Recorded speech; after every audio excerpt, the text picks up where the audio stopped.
بسم اللہ الرحمن الرحیم۔ محترم ناظرین، السلام علیکم۔ یہ حضرت لوط علیہ السلام کا شہر سدوم ہے جو ملک شام میں صوبہ حمص کا ایک مشہور شہر ہے۔ حضرت لوط علیہ السلام بن حران بن طارخ یہ حضرت ابراہیم علیہ السلام کے بھتیجے ہیں۔ یہ لوگ عراق میں شہر بابل کے باشندہ تھے۔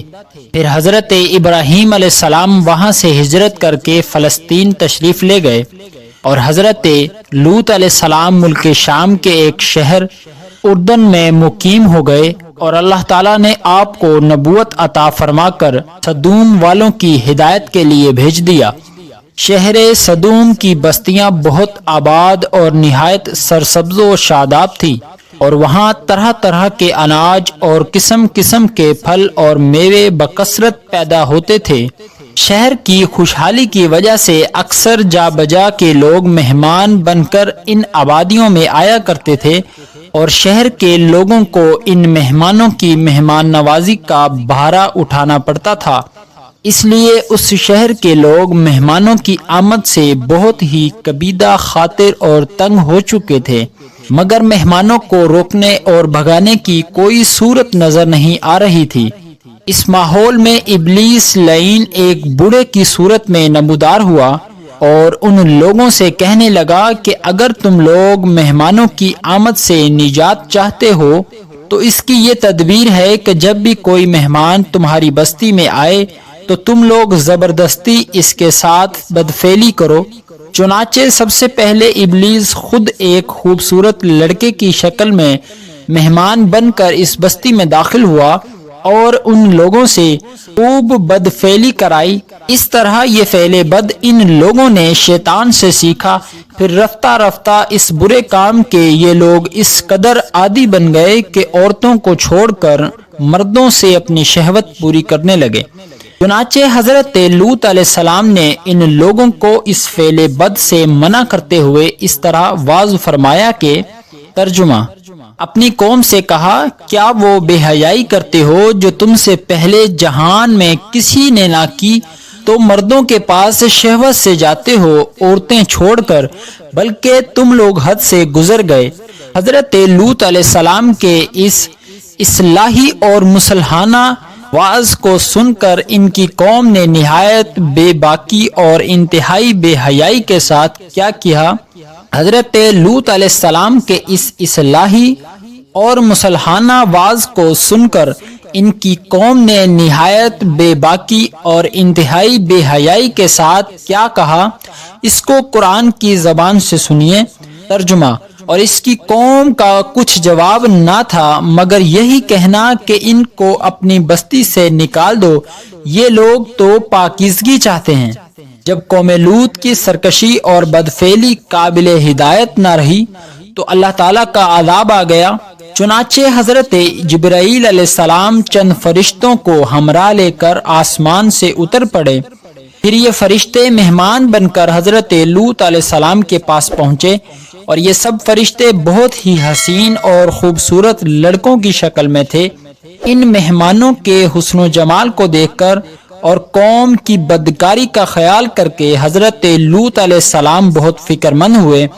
تھوڑی دیر بعد قوم کے بدفعلوں نے حضرت لوط علیہ السلام کے گھر کا محاصرہ کر لیا اور ان مہمانوں کے ساتھ بدفعلی کا ارادہ سے دیوار پر چڑھنے لگے۔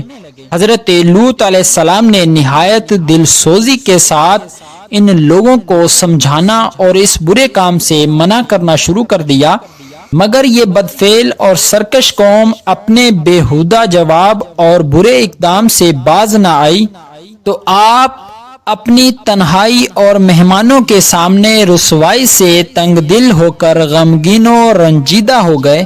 یہ منظر دیکھ کر حضرت جبرائیل علیہ السلام نے فرمایا کہ اے اللہ عز و جل کے نبی، آپ بالکل کوئی فکر نہ کریں، ہم لوگ اللہ تعالیٰ کے بھیجے ہوئے فرشتے ہیں جو ان بدکاروں پر عذاب لے کر اترے ہیں، لہذا آپ مومنین اور اپنے اہل و عیال کو ساتھ لے کر صبح ہونے سے قبل ہی اس بستی سے دور نکل جائیں اور خبردار کوئی شخص پیچھے مڑ کر اس بستی کی طرف نہ دیکھے ورنہ وہ بھی اس عذاب میں گرفتار ہو جائے گا۔